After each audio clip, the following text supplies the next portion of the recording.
Ustadz, apa hak suami terhadap HP istri? Karena banyak pertengkaran gara-gara HP.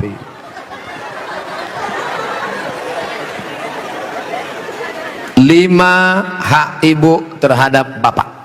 Catat, ingat baik-baik. Pertama, makan. Ibu tadi sudah dikasih makan? Yang kedua, pakaian. Ibu sudah dikasih pakaian? Karena sekarang banyak perempuan yang tidak diberi pakaian oleh suaminya. Tinggi istrinya 175 tapi dikasih kain cuma 50 cm. Kurang kain. Kadang belum selesai di tempat tukang jahit sudah dia ambil.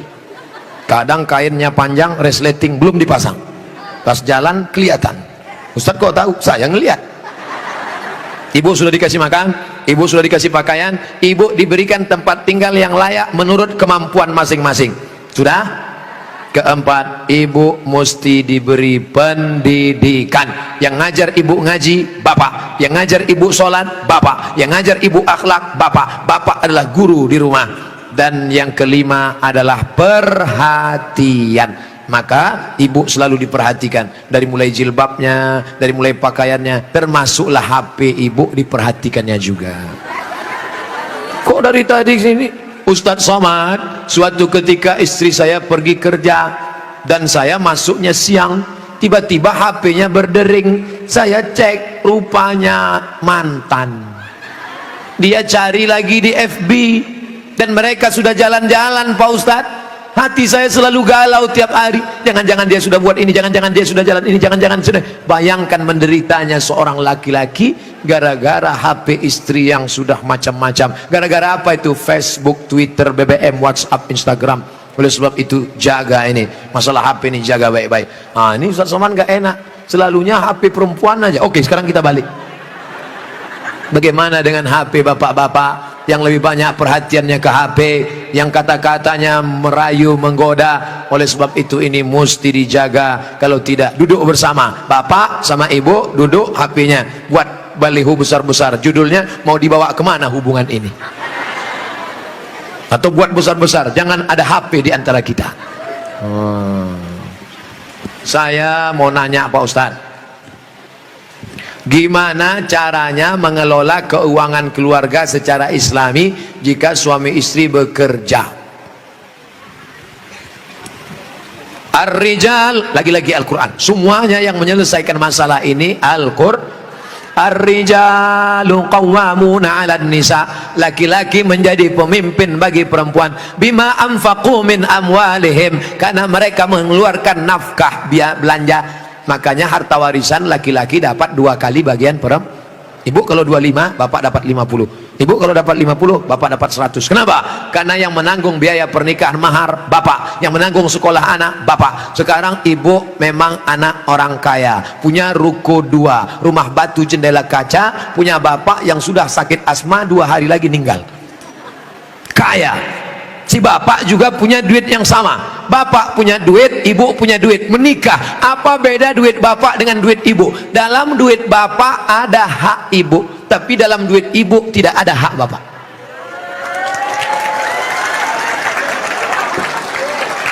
Dalam uang bapak ada kewajiban nafkah untuk ibu, dalam duit ibu tidak ada. Tapi karena ibu cinta mati, maka ibu berkata, "Mas, aku tahu engkau kere, miskin, susah melarat, tapi aku sudah terlanjur cinta padamu. Jangankan uang ini, nyawaku pun kuberikan. Ambillah semuanya, dengan syarat jangan kau nikah lagi." Nah, sudah jelas batasannya. Jadi kalau ada ibu punya kontrakan, PNS, pegawai, punya gaji, ibu tetap ngomong ke suami, "Mas, aku mau kirim uang ini ke anak yatim, mau biaya anak pesantren, mau kasih wakaf beras 1 karung." Tapi ibu ngomong ke bapak itu bukan minta izin, karena uang itu memang punya ibu. Ibu ngomong sebagai adab, sopan santun, tata krama, budi bahasa. Jadi bapak jangan kegeeran. Dan ibu jangan kurang ajar. "Mas, ini uangku, ini kos-kosanku, ini rumahku, terserah aku. Kamu mau ikutnya, kalau enggak lebih dari kamu bisa aku dapatkan." Jangan, luka hatinya. Galah patah boleh disambung, kaca retak boleh direkat, hati yang sakit kemana obat akan dicari. Nah, oleh sebab itu maka jaga. Saya sudah mengeluarkan untuk biaya keluarga sebagian, sedangkan sebagiannya saya ingin membantu saudara yang kurang mampu. Tapi kadang saya suka berbohong jika untuk membantu keluarga yang memang butuh bantuan. Ini yang nulis pertanyaan bapak apa ibu? Kalau bapak sudah berikan yang 5, makan sudah, pakaian sudah, tempat tinggal sudah, pendidikan sudah, perhatian sudah, sesuai dengan urf, wa ashiruhunna bil ma'ruf, berilah mereka pergaulan urf. Urf itu seperti layaknya, kira-kira layaknya standar orang daerah Pondok Aren itu perempuan diberi berapa, tidak terlalu kaya, tidak terlalu miskin, yang sedang-sedang, kira-kira diberi berapa, standarnya misalnya 3 juta 5 juta dia beri, maka sisanya itu terserah dia untuk yang lain, maka dia sudah menunaikan kewajiban. Urf, pengambilan hukum ada 10, Quran, hadis, ijma', qiyas, syar'u man qablana, saddu zara'i, qaulu sahabi, istihsan, istisab, urf, tradisi, kebiasaan, berapa yang layaknya untuk daerah Pondok Aren. Semoga Ustaz selalu dilindungi Allah, amin. Bagaimana antum menyikapi beda mazhab, khilafiyah, firqah? Bagaimana dengan ayat Allah, wa'tasimu bihablillahi jami'a, wa'tasimu, bersatulah, bihablillah, dengan tali Allah. Yang dimaksud tali Allah itu Islam, Al-Quran dan Sunnah. Adapun ijtihad ulama berbeda-beda, tapi kita di Indonesia sudah disepakati 3, akidahnya Asy'ari, fikihnya Syafi'i, tasawufnya Sunni, Junaid Al-Baghdadi dan Abu Hamid Al-Ghazali. Saya ulang sekali lagi, Ahlussunnah wal Jamaah akidahnya Asy'ari, fikihnya Syafi'i, tasawufnya Sunni, Abu Hamid Al-Ghazali dan Junaid Al-Baghdadi. Maka kita pegang yang itu. Saya belajar di Maroko 2 tahun, mazhabnya Maliki.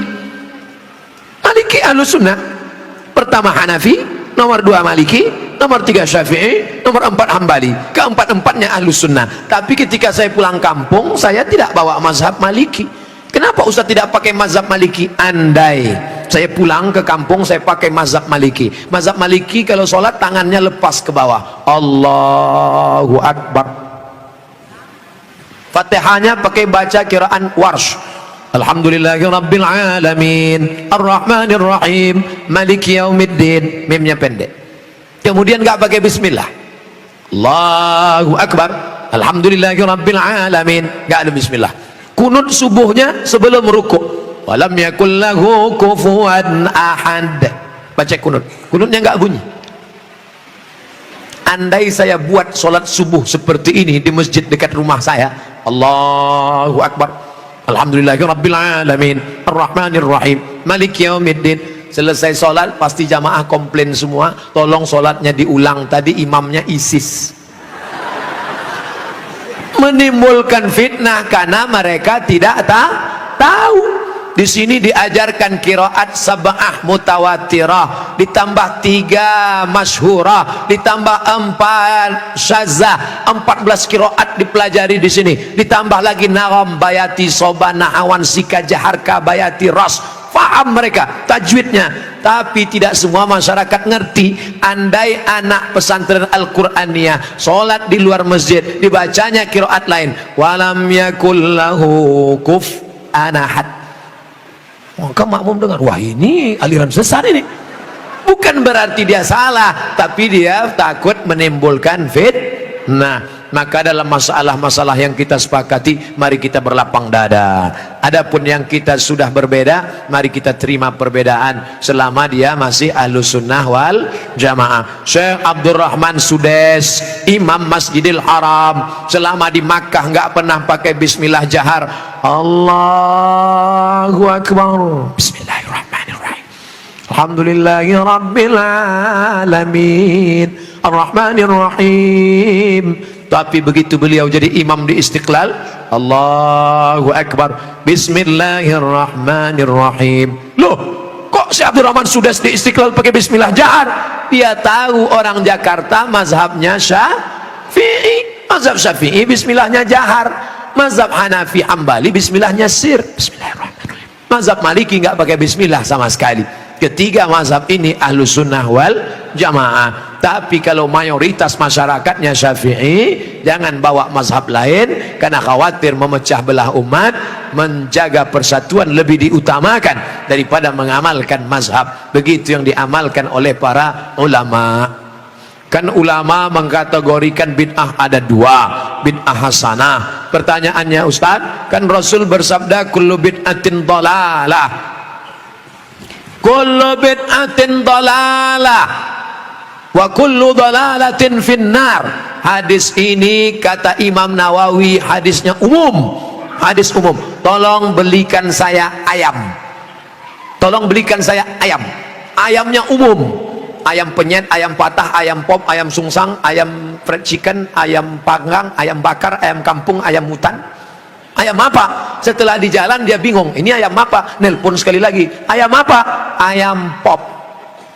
Maka yang pertama tadi umum, dikhususkan oleh yang kedua. Begitu juga kata Imam Nawawi yang mensyarah hadis Sahih Muslim, kullu bid'atin dhalalah, semua yang bid'ah itu sesat, umum. Tapi kemudian dikhususkan oleh hadis man sanna fil islami sunnatan hasanatan, siapa yang membuat tradisi yang baik, falahu ajruha, dia dapat pahalanya, wa ajru man amila biha, dan orang lain yang melakukannya selama tidak bertentangan dengan Quran dan Sunnah. Nah, sekarang ada orang mendefinisikan bid'ah hanya dengan 5 jari. Kalau tidak dilakukan Nabi, bid'ah. Kalau sudah bid'ah, masuk neraka. Kalau begitu pembahasannya, nanti kamu bisa memasukkan sahabat Nabi dalam neraka. Contohnya, ada sahabat Nabi yang sholat dari Isya sampai subuh ayatnya kul huwallah, wal maghdubi alaihim waladdallin, amin. Qul huwallahu ahad, Allahu samad. Rakaat kedua qul huwallahu ahad, Allahu samad. Rakaat berikutnya qul huwallahu ahad, Allahu samad. Rakaat berikutnya qul huwallahu. Itu pernah enggak dibuat Nabi? Enggak pernah. Kalau dipakai definisi, kalau enggak dibuat Nabi bid'ah, berarti salat pakai qul huwallahu dari Isya sampai subuh bid'ah, masuk neraka. Nama sahabat Nabi yang salat begitu siapa? Qatadah bin Nu'man dalam kitab hadis Musnad Ahmad bin Hambal. Tapi perbuatan itu dibenarkan Nabi, sunnah takririyah. Oke, itu Nabi masih hidup. Bagaimana dengan Abu Hurairah? Abu Hurairah sebelum tidur malam menyimpul tali 2000 simpul tali dipakai bertasbih sebelum tidur malam. Subhanallah, subhanallah, subhanallah, subhanallah, subhanallah. Ada diajarkan Nabi, hai orang-orang beriman, sebelum kau tidur malam ambil tali jemuran, buat 2000 simpul, sebelum tidur petik 2000. Ada? Tidak ada. Jadi kalau didefinisikan, kalau tidak dibuat Nabi bid'ah, engkau sudah memasukkan sahabat Nabi ke dalam neraka, karena definisi yang singkat, yang pendek, pemiskinan. Oleh sebab itu ulama faham, sudah saya tulis lengkap dengan dalil-dalilnya 444 halaman terkait masalah bid'ah. Tidak semudah itu saudaraku.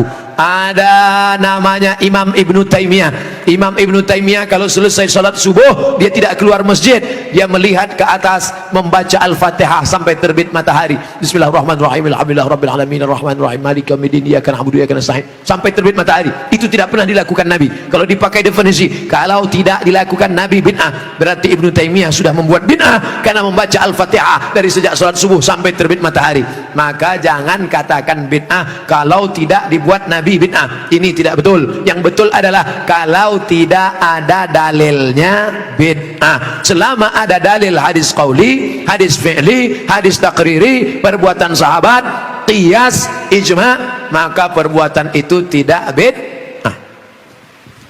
Bagaimana pandangan Ustadz dengan laki-laki yang berambut panjang? Apakah itu termasuk menyerupai perempuan? Saya belajar ke salah seorang syekh. Ketika itu ada yang nanya, "Syekh, apa betul Nabi Muhammad itu rambutnya panjang?" Maka syekh menjawab, Nabi Muhammad itu tinggalnya di gurun pasir. Gurun pasir itu cuacanya panas. Maka kalau rambutnya pendek, nanti cahaya matahari kena ke kepala, maka dia bisa pusing, panas, dehidrasi, kurang cairan. Makanya Bapak Ibu ketika di Makkah disuruh pakai topi, pakai payung supaya jangan kena panas. Nabi kepalanya ditutup dengan 3. Yang pertama, rambutnya. Rambut Nabi itu dari depan panjang sampai ke belakang. Yang kedua, ditutup dengan qalansuah, topi. Setelah itu ditutup dengan imamah sorban. Kalau di atas kepala dililitkan namanya imamah. Kalau diletakkan di tengkuk namanya burdah. Kalau diletakkan di kepala seperti kerudung namanya ghutrah, bukan serben. Jadi Nabi kepalanya ditutupi dengan 3. Pertama, rambutnya panjang sampai ke tengkuk, dari depan ini sampai ke tengkuk segini, tebal. Yang kedua, qalansuah, kain penutup. Setelah itu baru sorban. Maka kita pun, kami pun ketika kuliah dulu di Arab pakai sorban. Pakai untuk apa? Supaya jangan kena panas terik. Musim dingin di bawah derajat 0, 5 derajat, 10 derajat, di bawah 0 dingin. Maka kepala juga ditutup pakai sorban. Sekarang kenapa Ustaz nggak pakai sorban? Saya sekarang kepanasan. Tapi saya tidak menyalahkan para habaib pakai sorban. Mereka mengikuti sunnah Nabi Muhammad sallallahu alaihi wasallam. Nah, jadi kalau ada laki-laki berambut panjang, tapi rasanya di tempat kita rambut panjang bukan untuk menutup kepala biar supaya jangan panas. Justru tempat kita makin rambut panjang makin kepanasan, ketombe. Jadi kira-kira rambut panjangnya kenapa? Kenapa rambut panjang? Ini.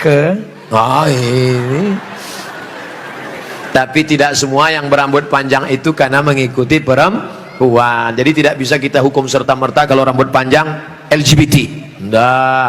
Maka yang LGBT itu kalau menyerupai perempuan, la'anallahul mutasyabbihin minar rijal bin nisa. Allah melaknat laki-laki yang menyerupai perempuan dan perempuan yang menyerupai laki-laki. Mudah-mudahan anak kita terjaga dari LGBT. Tapi sebetulnya LGBT itu nama yang terlalu keren. Orang malah bangga sekarang disebut itu LGBT, itu bangga. Saya tidak setuju dengan LGBT, tapi saya malu mau nyebutnya di depan para kiai. Boleh saya sebut? Jangan sebut LGBT. Buat sebut nama yang mengejek, merendahkan, menghinakan. Apa namanya? PLT, penyuka lobang tai. Itu yang cocok bagi mereka. Kotor, najis. Zaman Nabi, LGBT ini hukumannya man wajadtumuhu ya'malu amala qaumi Lut. Kalau kamu menangkap ada orang yang melakukan perbuatan Nabi Lut, faqtulul fa'il wal maf'ul, pancung kepalanya, hukum mati. Untung dia hidup bukan zaman Nabi Muhammad. Kalau hidup zaman Nabi, habis, selesai. Bapak Ibu yang dimuliakan Allah Subhanahu wa taala. Ustaz berani ngomong gini apa enggak takut nanti ditangkap bencong? Ngapain takut? Banyak yang bela saya. Tapi pas pulang nanti sendirian ngeri juga ini.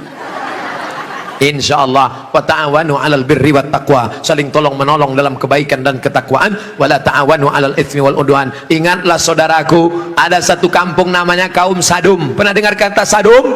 Dari kata Sadum inilah muncul istilah sodomi. Sodomi artinya perbuatan orang Sadum, umat Nabi Lut. Bagaimana hukuman Allah? Ja'alna 'aliyaha safilaha. Bagian atas kami turunkan ke bawah, bagian bawah naikkan ke atasnya. Lalu kemudian amtarna alaihim, kami hujani mereka dengan apa? Hijaratan, batu-batu, min sijilin mandud, dari batu tanah liat yang dibakar di api neraka. Itulah sekarang di Yordania, tempatnya bernama Al-Bahrul Mayyit, bahru laut, mayit mati, Dead Sea, dead mati, sea laut, Dead Sea laut laut mati. Ngapa disebut laut mati? Karena airnya terlampau asin sampai ikan pun tidak bisa hidup di dalam. Orang kalau pergi ke laut mati ngapung di atas karena kadar garam yang tinggi. Nah, siapa yang punya kadas, kurap, kudis, gatal-gatal, mandi di situ sembuh. Di Yordania. Bapak Ibu yang dimuliakan Allah Subhanahu wa taala, Pompei salah satu kampung yang diisi oleh homo. Lalu kemudian datang lahar dari bukit turun ke bawah, rata dengan tanah, sampai mereka berubah menjadi patung-patung batu karena ditimpa oleh lahar. Tidak sempat merubah ekspresi wajah orang homo yang mati dalam keadaan melakukan hubungan seksual terlarang, tak sempat merubah dari wajah kesakitan dengan wajah penderitaan. Begitu yang dialami masyarakat Pompei. Oleh sebab itu kita berdakwah, mengajak bukan karena benci, tapi karena ingin menyelamatkan supaya kita selamat. La ta'murunna bil ma'ruf, ajak mereka berbuat baik, wala tanhauna 'anil munkar, larang mereka jangan sampai melakukan perbuatan mungkar. Kalau kamu diam saja, aku tidak khawatir, kata Sayyidina Ali, aku tidak khawatir tentang betul dan batil, batil dan betul, karena dunia ini isinya betul dan batil. Yang aku khawatirkan adalah ketika kebatilan merajalela, orang yang betul diam. Karena orang betul diam, maka orang batil menyangka betul, yang betul menyangka batil, batil betul, betul batil.